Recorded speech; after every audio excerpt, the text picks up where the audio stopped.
Good morning friends. मैं Amit Kumar Gupta advocate अपने income tax के लेक्चर्स की सीरीज़ में आज जो केस आप लोगों के सामने डिस्कस करूंगा वो सेक्शन 148 के नोटिस को लेकर है और सेक्शन 68 के एडिशन को लेकर के है।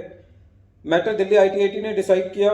केस का नाम है Encon Camplast private limited versus income tax officer. ये case 93 ITR tribunal page number 167 पे रिपोर्ट हुआ और केस 30 अप्रैल 2021 को डिसाइड किया गया।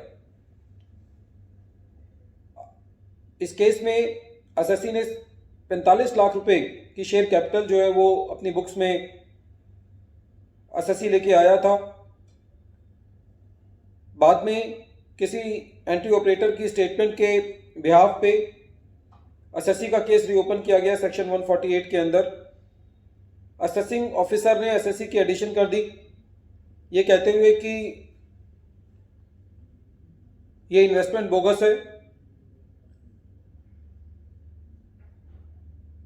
जब एसएससी सीआईटी अपील के पास गया तो सीआईटी अपील ने भी एसएससी को रिलीफ नहीं दिया और मैटर जो है वो आईटीएटी के पास था। एसएससी ने जो अपनी दलीलें दी थी वो ये दी थी कि जिस कंपनी ने पैसा लगाया है वो एक पब्लिक लिमिटेड कंपनी है। बाद में वो पब्लिक लिमिटेड कंपनी जो है वो एक लिस्टेड कंपनी में कन्वर्ट हो गई थी। सारा का सारा पैसा जो है वो बैंकिंग चैनल से आया था, इसलिए सारी की सारी ट्रांजैक्शन जो है वो जेन्युइन है। क्योंकि कंपनी एक लिस्टेड कंपनी है इसलिए कंपनी की आइडेंटिटी के बारे में कोई डाउट नहीं है। कंपनी को करीबन 1.25 करोड़ रुपए का प्रॉफिट हुआ था, इसलिए यह भी नहीं कहा जा सकता कि कंपनी की जो है वो क्रेडिट वर्थीनेस नहीं है। जिस आदमी की स्टेटमेंट को डिपार्टमेंट आधार मान रहा था, एसएससी का कहना था कि वो आदमी ना तो इस कंपनी के अंदर डायरेक्टर है ना शेयर होल्डर है।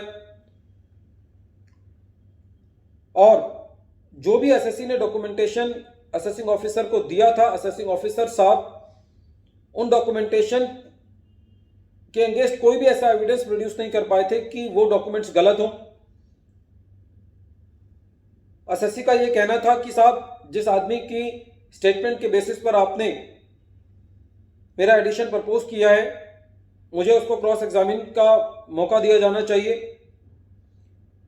एसएससी ने उन आदमियों की स्टेटमेंट्स की कॉपी मांगी जो एसएससी को कह के ये कह के मना कर दिया गया कि ये स्टेटमेंट्स जो है वो कॉन्फिडेंशियल इन नेचर हैं। इन सब बातों को एसएससी ने अपनी असेसमेंट के दौरान कहा था, इसी वजह से वो अपना केस आईटीएटी में जीत पाया और आईटीएटी ने ये कहा कि एक ऐसा आदमी जो कि ना तो कंपनी में डायरेक्टर है ना शेयर होल्डर है, जिसकी स्टेटमेंट की कॉपी आपने एसएससी को नहीं प्रोवाइड की है, आपने एसएससी को उससे क्रॉस एग्जामिन नहीं कराया है, जो भी एसएससी ने डॉक्यूमेंटेशन दी है आप उसके अगेंस्ट कोई भी ऐसा सबूत नहीं ला पाए हैं जिससे यह पता चलता हो कि वो डॉक्यूमेंटेशन गलत हो, या आपने कोई और ऐसा क्लिंचिंग एविडेंस जो है प्रोड्यूस नहीं किया है जो एसएससी ने बात कही है अपने फेवर में उसके उलट बात कहता हो। खाली दो आदमियों की स्टेटमेंट के बेसिस पर आप ये नहीं कह सकते, या किसी आदमी की स्टेटमेंट के बेसिस पर आप ये नहीं कह सकते कि एसएससी ने एकोमोडेशन एंट्रीज ली हैं और उसका एडिशन नहीं कर सकते। तो जो भी एडिशन असेसिंग ऑफिसर साहब ने किया वो आईटीएटी ने डिलीट कर दिया।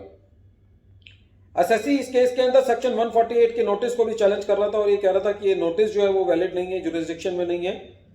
तो जहां तक वैलिडिटी ऑफ नोटिस की बात थी उसके अंदर आईटीएटी ने ये कहा कि as per the facts and circumstances of the case the notice was valid but whatever the addition has been done is not valid. जो प्रोसीजर फॉलो किया जाना चाहिए था, जो मौका एसएससी को दिया जाना चाहिए था, वो मौका नहीं दिया गया और एसएससी ने जो भी डॉक्यूमेंटेशन सबमिट किया है that is much more enough to prove the 3 main ingredients of section 68, that is identity of the investor, genuineness of the transaction because all the transaction has been done through the banking channels, and the credit worthiness of the investor, because in this case the investor was a public limited company which was later on converted into a listed company, and the profit for the relevant year was near about 1.75 crore. So all these evidences were enough to prove the case of the assessee, and the Delhi ITAT deleted the addition of the 45 lakh rupees which has been done by the assessing officer and which has been confirmed by the CIT appeal. So friends, from this case also it is one point comes out that the maximum documentation should be done at the time of the assessing officer, so that whenever we are into the CIT appeal, there is no question of remanding back the matter, or there is no question of taking the remand report from the assessing officer. So we should try to collect and submit maximum number of evidences at the AO level. It will save our time, it will make our case strong. Once again, I am repeating the name of the case. The name of the case is Encon Chemplast Private Limited versus Income Tax Officer, and this case has been decided in favor of the assessee as far as the section 68 is concerned, and this case has been decided on 30th April 2021. Thank you friends. Thank you.